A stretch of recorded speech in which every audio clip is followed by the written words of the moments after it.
Good morning, boys and girls. I'm just having a little rest after doing lots and lots of cleaning this morning. I've just put down the hoover and having a cup of tea. As you can see, my cat Bruno is sitting on the Windsor ledge, having a nice old sleep. And this reminded me of a story that my son Tom used to like to hear, and it's called The Terrible Tidyboy. Come and take a look at the story. The Terrible Tidyboy. "Luke, you're the laziest boy in the world," cried Mrs. Lively. His room was so untidy she could hardly get in. "Look at all this mess," sighed Luke's mother as she clambered over a pile of books, clothes and toys. "All you do all day is play on that beeping computer," said Mrs. Lively crossly. Luke wasn't listening. He had just reached level 12 on Android attack. Now he needed to concentrate. "I've just about had enough, young man," snapped Mrs. Lively. "You have 1 week to clean up this room or the computer goes," she threatened. "I mean it." Luke heard that loud and clear.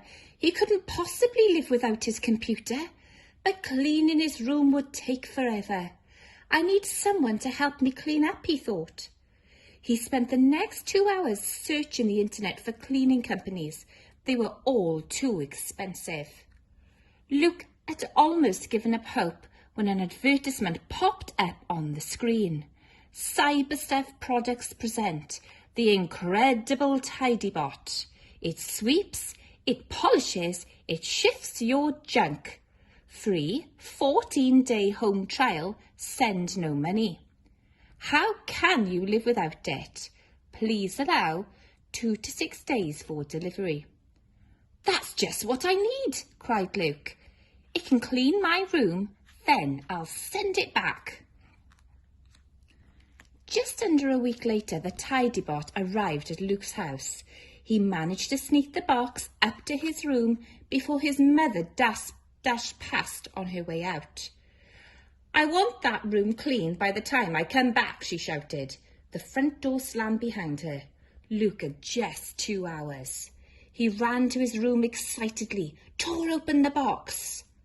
First he read the instruction booklet, then he aimed the remote control. The Tidyboy was ready for action. Luke pressed a red button twice, and the robot jerked to life. "Allow me to put away your clothes, sir." In minutes, all Luke's underpants, shirts and socks were off the floor and neatly put away. Luke was impressed. He pressed button after button. The robot whizzed around the room, obeying every command.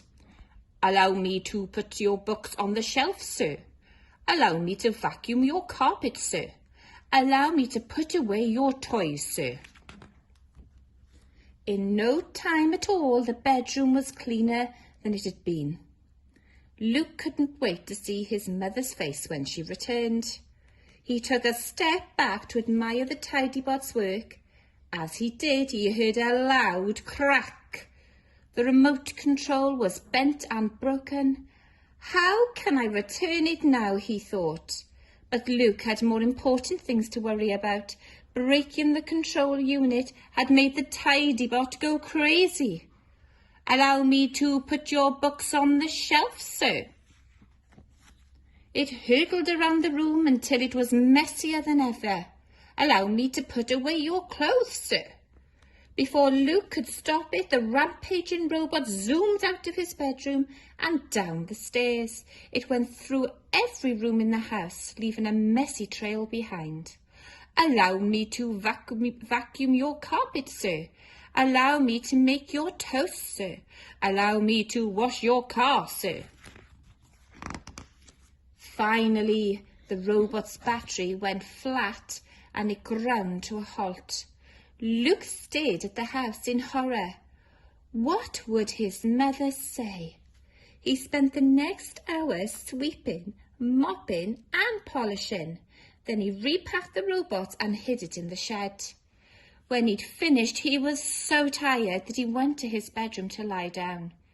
He was in for a shock. "Oh no, I completely forgot about my room," he said. As he slumped onto his bed in despair, his mother returned. "Look at this room," she cried. But Luke was so exhausted he didn't hear. Mrs. Lively shook her head as she carried off Luke's computer. "You really are the laziest boy in the world," she said. And that is the story I used to read to my son all the time, because his bedroom was exactly the same as Luke's. So do yourselves a favour today, help your mums and dads, and see if you can tidy your bedrooms. Even if it just takes 10 minutes, that will make a difference. Bye!